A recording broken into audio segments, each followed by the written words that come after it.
কার্তিক পুজো ছিল, তো আজকে বাড়িতে নিরামিষ হয়েছে।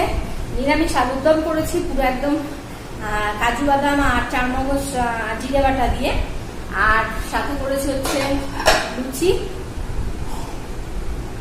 বেশি লুচি খাবো না, গ্যাস হয়ে যাবে। আর তার সাথে করেছি হচ্ছে সিমাই।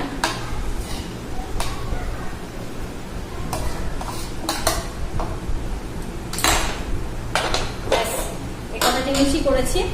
আলুর দমটাই একটু ঝাল, হালকা ঝাল দিয়েছে, অতটা ঝাল হয়নি, কারণ নিরামিষ আলুর দম না একটু ঝাল না হলে ভালো লাগে না।